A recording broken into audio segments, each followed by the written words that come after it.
को इस बात को बहुत ध्यान से समझना। इस बात को,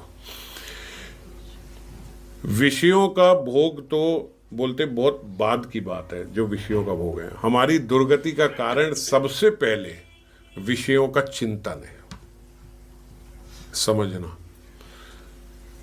ये पद्धति जो है ये भगवान खुद बोल रहे हैं, और इसको हम आज तक उल्टा समझते थे। हम सोचते हैं कि चिंतन से कुछ नहीं होता, क्रिया नहीं होनी चाहिए। ऐसा ही सोचते हैं ना, चलो माइंड में आया तो आया। ऐसे नहीं हो कि हम पाप तब मानते जो हमने कर दिया। और भगवान क्या बोल रहे हैं कि भोग तो बाद की बात है, हमारी दुर्गति का कारण भोग नहीं है। एक्चुअली हमारी दुर्गति का कारण विषयों का चिंतन है।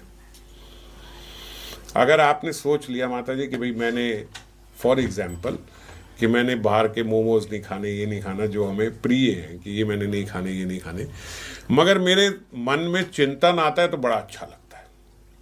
और फिर जो चिंतन आता है उस चिंतन को मैं पूरा कंप्लीट होने देती हूँ। भैया रोकना नहीं है इसे। एक आदमी होता है भैया नहीं मैं चिंतन भी क्यों करूँ जब मुझे खाना नहीं। एक आदमी होता है खा नहीं सकते, सोच तो सकते हैं, पूरा स्वाद तो ले ले हम, है ना।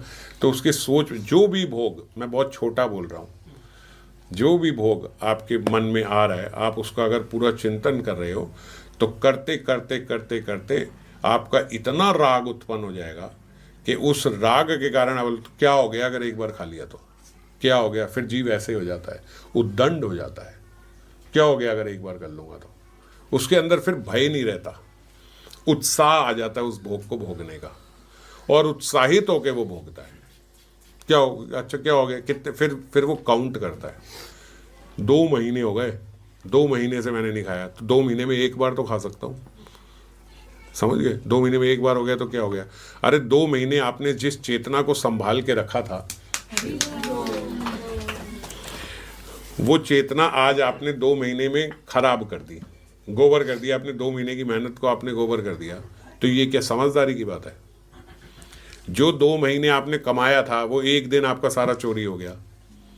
तो और आप बोल रहे हो कि क्या हो गया अगर एक दिन हो गया तो, क्या हो गया अगर 2 महीने में एक दिन हो गया तो। और अब जो चिंतन करने से राग उत्पन्न हुआ है ना, वो राग अब 2 महीने में एक दिन कराया, फिर 1 महीने में एक दिन कराएगा, फिर हफ्ते में एक दिन कराएगा। छोड़ना, ये सब मेरे से नहीं होता। और आप अपने अपने जीवन में देख लो, ऐसा हुआ होगा सबके जीवन में। जब भी आपने कोई ना कोई विषय भोग छोड़ा होगा, चिंतन नहीं छूटा, तो चिंतन ना छूटने से थोड़े टाइम बाद अरे यार हमसे नहीं होता ये, इतना देख लिया करके। क्या है ना, जो बोलते हैं ना, अपना स्वभाव ठीक रखो, ये खाने पीने से कुछ नहीं होता।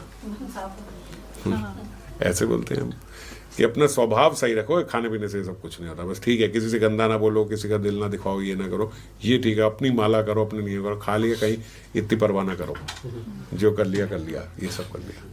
मगर ये नहीं समझते कि यही से हमारा स्वभाव और चिंतन बिगड़ रहा है।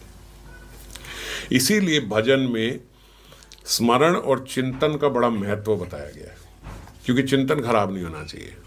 क्यों भजन में स्मरण और चिंतन का बताइए? सिर्फ इसी वजह से कि आप स्मरण में कहीं विषय ना लेके आ पाओ, चिंतन में विषय ना आए। श्रीमद् भगवद गीता में 8वें स्कंद के 14वें अध्याय में बोला है, अनन्य चेता सततम यो मां स्मरति नित्यशः। अनन्य चेता सततम यो मां स्मरति नित्यशः, सुबह शाम स्मरण करता है। तस्मय अहम सुलभ पार्था, जो हम चर्चा कर रहे हैं, तस्मय अहम सुलभ पार्था, भगवान बोल रहे उसके लिए मैं बहुत सुलभ हूं। किसके लिए? जो अनन्य चेत हो के, अनन्य चेत मतलब जो ठीक रूप से अनन्य भजन कर रहा है, मानता है कि भगवान से ही मेरी सदगति होगी। विषयों का भोग अगर मन में आ भी रहा है तो इनसे मांगूंगा। अगर आपको लगता है कि ये विषय मेरे लिए ठीक है तो दे दो।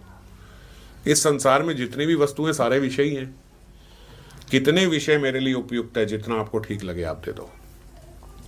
इस प्रकार से अगर कोई मेरा स्मरण करता है, कब स्मरण करता है? नित्यशः, सुबह शाम हमेशा उसके भीतर भगवान, सुबह शाम भगवान का स्मरण कैसे रहेगा? क्योंकि जैसे आपका ऑफिस में काम करते हुए आपको हमेशा याद रहता है कि ये बॉस है, मुझे जो भी काम करना है भैया इसकी प्रसन्नता के लिए करना है। समझिए, आपको कोई बोले ऐसे कर लो, आपको ऐसे करूंगी, ये खुशी नहीं होगा। मेरा जो बॉस है। तो आप कैसे भी काम करोगे, आप ऐसे काम करोगे कि जो मेरा बॉस है वो खुश रहे। तो सुबह शाम भगवान के चिंतन करने का यही अर्थ है कि हम कैसे काम करें कि भगवान हमसे खुश रहें। हरि प्रसन्न, ऐसे ना हो कि ये हरि की प्रसन्नता इसमें नहीं हो, गुरु की प्रसन्नता इसमें ना हो, ऐसा काम ना करें। तो बिना किसी डिविएशन के हमारा चिंतन जो है ऐसा होना चाहिए। और यही चिंतन जब बिगड़ जाता है, तो हमने इस पर बहुत लंबी चर्चा करी है, यही हमारे सर्वनाश का काम बन करता है। ध्यायंस तो विषय पुंसा संगत तेषु विजायते संगति संजायते कामा कामा क्रोध विजायते। सबसे पहले ये विनाश शुरू कहां से हुआ? ध्यायतो विषय पुंसा, ध्यान करा विषयों का व्यक्ति ने, ये इसका अर्थ है।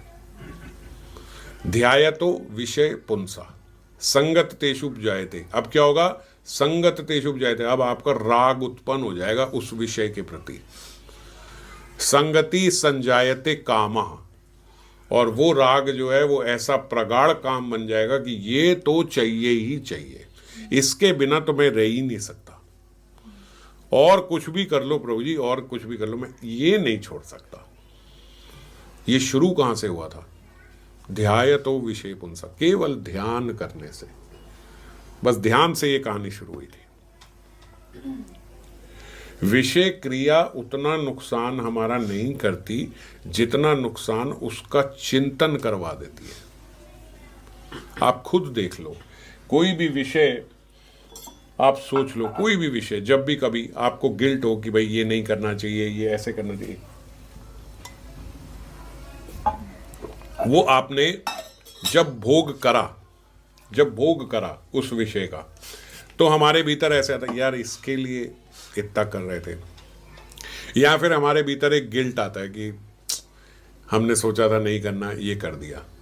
तो क्या हुआ? विषय क्रिया जो है उसने उतना नुकसान नहीं किया, मगर चिंतन जो है वो बहुत नुकसान करवा देता है।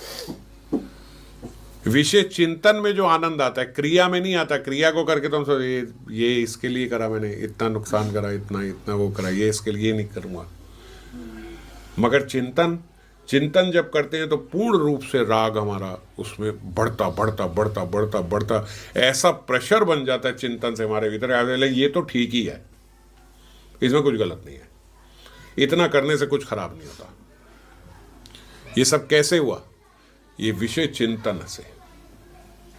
और अगर चिंतन को हम हमेशा काटते रहे, नहीं ये सब हमें नहीं करना, ये सब नहीं करना, ये नहीं, अगर चिंतन नहीं करोगे तो कभी क्रिया की तरफ नहीं जाओगे। और क्रिया हो भी गई तो आपके भीतर बहुत पश्चाताप होगा उस क्रिया का।